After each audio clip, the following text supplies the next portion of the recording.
असम में एक डील हुई, बिजली यूज करो पैसे दो, यूज ना करो तब भी पैसे दो, और वो पैसा जाएगा सीधे अदानी के अकाउंट में। कितना? 19,000 करोड़। 19,000 करोड़ बिना एक भी यूनिट बिजली का यूज किए हुए। और ये डील हुई इलेक्शन से ठीक पहले। ये बिजली का कॉन्ट्रैक्ट नहीं है, बल्कि ये एक गारंटेड प्रॉफिट स्कीम है, जिसमें प्रॉफिट प्राइवेट है और रिस्क असम के हर आदमी का। आज हम इस पूरी डील को डॉक्यूमेंट बाय डॉक्यूमेंट और फैक्ट बाय फैक्ट देखेंगे। नवंबर 2025 असम की बीजेपी सरकार ने अदानी पावर को 3200 मेगावाट थर्मल पावर प्लांट का कॉन्ट्रैक्ट दिया। लेकिन यहां एक ट्विस्ट है। सीईए के हिसाब से 2035 तक असम को सिर्फ 2829 मेगावाट बिजली ही चाहिए, वो भी जब खूब सारा इंडस्ट्री लगे तब। फिर कॉन्ट्रैक्ट 3200 मेगावाट का क्यों? 371 मेगावाट या करीब 244 करोड़ यूनिट के अंतर का बिल कौन भरेगा? और ये सीईए क्या है?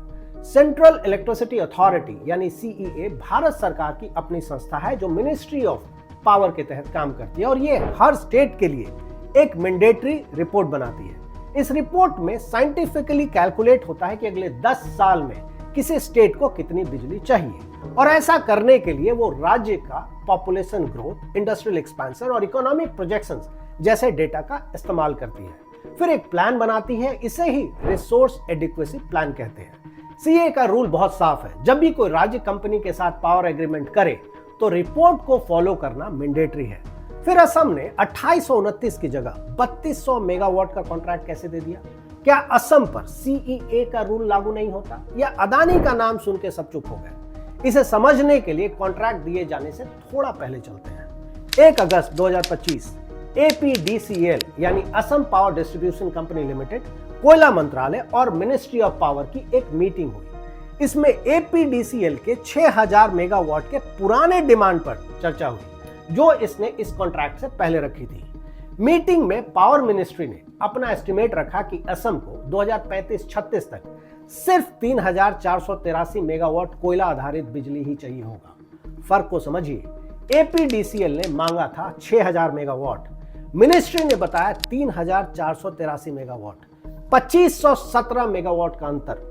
अगर एक घर महीने में 200 यूनिट यूज करे तो 2517 मेगावाट बिजली करीब 90 लाख घरों को बिजली दे सकती है। 90 लाख घर। हैरानी की बात यह थी कि इतने बड़े फर्क पर मीटिंग में एक भी सवाल नहीं उठा। किसी ने नहीं पूछा कि 6000 मेगावाट का यह कैलकुलेशन कहां से आया। मीटिंग के मिनट्स में किसी ने अपना डिसेंट रिकॉर्ड नहीं करवाया, शायद इसलिए कि सब कुछ अदानी से जुड़ा हुआ था। लेकिन यह तो सिर्फ शुरुआत थी। अदानी पावर को जो असली गिफ्ट अभी मिलना है वो बताता हूं। कोल मिनिस्ट्री की एक पॉलिसी है कि पावर प्लांट को गारंटेड कोल तभी मिलेगा जब वो कोल माइंस के आसपास होगा, ताकि ट्रांसपोर्टेशन कॉस्ट कम हो, बिजली सस्ती बने और लोगों को फायदा हो। लेकिन अदानी का प्रपोज्ड प्लांट कोल माइन से काफी दूर है, तो नॉर्मल प्रोसेस में अदानी पावर इस टेंडर को भरने के लिए एलिजिबल ही नहीं होती। पर यहां आता है एक जाना पहचाना ट्विस्ट। सरकार की एक एम्पावर्ड कमेटी ने अपने डिस्क्रिशनरी पावर का यूज करते हुए अदानी की कंपनी को इस क्लॉज से स्पेशल एग्जम्पशन दे दिया, और वो भी बिना कारण बताए, जबकि सरकार के हर एक फैसले के पीछे कारण का होना जरूरी होता है। इस कमेटी में कोल और पावर मिनिस्ट्री के सेक्रेटरी के अलावा सीईए के चीफ भी थे। कोल एग्जम्पशन तो पहला गिफ्ट था। रेट की कहानी और दिलचस्प है। 10 अक्टूबर 2025 tender Adani power, JSW energy, Lalitpur power generation, MB power और टोरेंट पावर लिमिटेड ने भरी। लेकिन जैसा होता है, the winner is Adani power. बिजली का रेट था 6 रुपए 30 पैसे प्रति यूनिट। स्टेट रेगुलेटर एईआरसी यानी असम इलेक्ट्रिसिटी रेगुलेटरी कमीशन को अदानी का ये रेट दूसरे थर्मल प्लांट से ज्यादा लगा, और उसने एपीडीसीएल को रेट नेगोशिएट करने का निर्देश दिया। महज 5 दिन बाद एपीडीसीएल, जो एक सरकारी कंपनी है, अदानी ग्रुप का पक्ष रखते हुए एईआरसी के सामने रेट कम नहीं करने का तर्क देती है। यानी रेगुलेटर प्राइस कम करवाना चाहता है, और सरकारी डिस्ट्रीब्यूशन कंपनी, जिसका काम कीमत को कम करवाने का भी होता है, खुद सप्लायर के पक्ष में वकील बन के खड़ी थी। 22 अक्टूबर 2025 एईआरसी के वही अधिकारी, जिन्हें कल तक रेट ज्यादा लग रहा था, अचानक से ईश्वर ने उन्हें बुद्धि दी और वही रेट अब उन्हें ठीक लगने लगा। Rate approved. लेकिन अभी असली खेल टेंडर की शर्तों में होना था। टेंडर निकला। टेंडर में कई ऐसे कंडीशंस डाल दिए गए जिससे अदानी पावर के लिए कंपटीशन कम हो जाए या खत्म हो जाए। दूसरी कंपनियों ने सजेशंस और ऑब्जेक्शंस दिए। जिंदल पावर ने कहा कि टेंडर से नए प्लांट बनाने के शर्त को हटा देना चाहिए और जिन कंपनियों के पास पहले से चलता हुआ प्लांट है उन्हें भी टेंडर करने दिया जाना चाहिए। इससे नए प्लांट बनाने का कॉस्ट और टाइम दोनों बचेगा। टाटा और टोरेंट पावर जैसी कंपनियों ने सुझाव दिया कि 3200 मेगावाट की एक प्लांट की जगह 1600 मेगावाट के 2 प्लांट लगाए जाए। इससे एक ही कंपनी पर सारा फाइनेंशियल बोझ और रिस्क नहीं आएगा और 3200 मेगावाट बिजली बनाने के लिए ही एक की जगह 2 अलग अलग कंपनियां आ सकेंगे। इससे कंपटीशन बढ़ेगा और दाम घटेगा। मगर इन सब सुझाव के बाद एपीडीसीएल का रिस्पॉन्स बहुत सिंपल था, नो। यानी हर सजेशन जो कंपटीशन बढ़ा सकती थी और दाम को कम कर सकती थी उसे सिस्टमेटिकली रिजेक्ट कर दिया गया ताकि मैदान में सिर्फ एक ही कंपनी दौड़े और वही फर्स्ट आए। लेकिन रूल को किनारे रखने का काम यहीं खत्म नहीं हुआ। नॉर्मल टेंडर रूल ये कहता है कि जो कंपनी कॉन्ट्रैक्ट जीतती है जमीन अधिग्रहण उसे ही करना होता है। जंगल और दूसरे एनवायरमेंटल क्लियरेंसेस की जिम्मेदारी उसी की होती है और ये सारा प्रोसेस एक्सपेंसिव, टाइम कंज्यूमिंग और रिस्क से भरा हुआ होता है। लेकिन अदानी के लिए ये सारा काम असम सरकार करेगी और वो भी अपने टैक्स पेयर के पैसे से।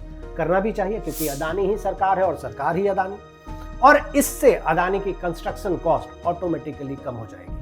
अब आता है असली बिजली का झटका। द रिपोर्टर्स कलेक्टिव की कैलकुलेशन के हिसाब से 2031-32 में असम के पास करीब 908 मेगावाट सरप्लस बिजली होगी, यानी करीब 596 करोड़ यूनिट, जिसका कोई इस्तेमाल ही नहीं होगा। और इस सरप्लस बिजली पर सरकार अदानी को ₹4.16 प्रति यूनिट के हिसाब से फिक्स चार्ज देगी। फिक्स चार्ज का मतलब है यूज करो या ना करो, देना ही होगा। सिर्फ 2031-32 यानी एक साल में करीब 2482 करोड़ का चूना बिना एक भी यूनिट इस्तेमाल किए हुए, और ये सिर्फ एक साल का आंकड़ा है।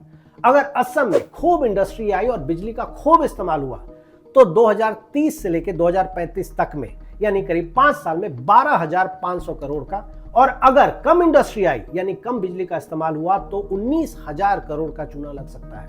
यानी असम की जनता का hard earned tax money Adani power के अकाउंट में डायरेक्ट डिपॉजिट, जबकि इसी 19,000 करोड़ से असम में 1000 हाई स्कूल खोला जा सकता है और अगले 10 से 15 सालों तक इसे चलाया भी जा सकता है। लेकिन ऐसा ना करके सिर्फ अदानी देवता को खुश करने के लिए यह पैसा अदानी पावर के गारंटेड प्रॉफिट के लिए रख दिया जाएगा ताकि उसके ऊपर वाला भगवान खुश रहे। और ये सब द रिपोर्टर्स कलेक्टिव के श्री गिरीश जलिहल ने छापा है। आप समय निकाल के जरूर इस रिपोर्ट को पढ़िए, क्योंकि आज के दौर में अदानी के खिलाफ किसी रिपोर्ट का छप जाना ही उस रिपोर्ट की सच्चाई का सबूत है। अब 19,000 करोड़ का हिसाब तो समझ गए, लेकिन क्या किसी ने इस डील के खिलाफ आवाज उठाई? यहाँ एंट्री होती है असम के बिजली कर्मचारी यूनियन की, जिसमें ऑफिसर से लेकर मजदूर तक है। 21 नवंबर 2025 को यूनियन ने एपीडीसीएल चीफ, असम सीएम और लेबर मिनिस्टर को एक चिट्ठी लिखी और 3 सवाल पूछा। पहला, इतनी बड़ी डील बिना ट्रांसपेरेंसी के क्यों हुई और जनता से क्यों छुपाया गया? दूसरा, असम की अपनी सरकारी पावर कंपनी है एपीजीसीएल, उसे साइड करके सीधे अदानी को क्यों लाया गया? और तीसरा और सबसे बड़ा सवाल, असम को चाहिए सिर्फ 2500 मेगावाट, तो 3200 मेगावाट का कॉन्ट्रैक्ट क्यों दिया गया? और जो सरप्लस बिजली बचेगी उसकी कीमत कौन चुकाएगा? यूनियन की मांग बहुत साफ थी कि सारे डॉक्यूमेंट्स को पब्लिक किया जाए और कॉन्ट्रैक्ट को रोका जाए। 22 नवंबर 2025 यानी चिट्ठी के अगले ही दिन इस एक लेटर ने सिस्टम को डरा दिया। एपीडीसीएल ने तुरंत स्टेट के पावर डिपार्टमेंट को लिखा और हैरानी की बात यह है कि जिस सरकारी सिस्टम में फाइल्स लोगों के मरने तक अटकी रहती है, वहां कुछ ही घंटों में इसका जवाब भी आ गया। शायद इसलिए क्योंकि जिस फाइल के लटकने का डर था वो द फ्रेंड ऑफ मोदी यानी अदानी की फाइल थी। जवाब में असम पावर डिपार्टमेंट के सेक्रेटरी जादव साइकिया ने एपीडीसीएल को जो लिखा वो बहुत हद तक चीजों को साफ कर देता है। उसके विषय यानी सब्जेक्ट लाइन में साफ लिखा है, state government support to compensate loss on account of surplus power due to Adani power limited. Surplus power की वजह से होने वाले नुकसान की भरपाई सरकार करेगी। थर्ड लाइन को पढ़िए, इसमें एक तरफ यह बताया जा रहा है कि सरप्लस बिजली संभव ही नहीं है, मतलब कहीं भी इसमें इफ जैसा शब्द इस्तेमाल नहीं हुआ है। फिर 5वें, 6ठे और 7वें लाइन को पढ़िए, इसमें डायरेक्टेड टू कन्वे और डिसाइडेड शब्द है। किसने डायरेक्ट किया? और सरकार ने यह तय कर लिया है कि नुकसान की भरपाई वो करेगी ही। यह असम सरकार की अपनी चिट्ठी है। ऐसा लगता है कि पहली लाइन पब्लिक के लिए है, घबराओ मत, सब ठीक है। दूसरी लाइन अदानी के लिए है, चिंता मत कीजिए, आपका मुनाफा सेफ है, बस इलेक्शन में सरकार के प्रति अपनी दरियादिली बनाए रखिएगा। संभव है कि इस वीडियो के फैलने के बाद इसे YouTube से हटा दिया जाए या नोटिस आ जाए। अगर आपको लगता है कि टेंडर में गड़बड़ी हुई है तो कमेंट बॉक्स में यस लिख करके भेजें और साथ ही अपने फ्रस्ट्रेशन को भी एक्सप्रेस करें। चैनल को सब्सक्राइब और हमारे वीडियो को पूरा देखा करें, क्योंकि ये सिर्फ असम का मामला नहीं है, कल आपके राज्य में भी ऐसा हो सकता है। इसलिए जागरूक रहिए और सवाल पूछिए, वीडियो को ज्यादा से ज्यादा शेयर कीजिए।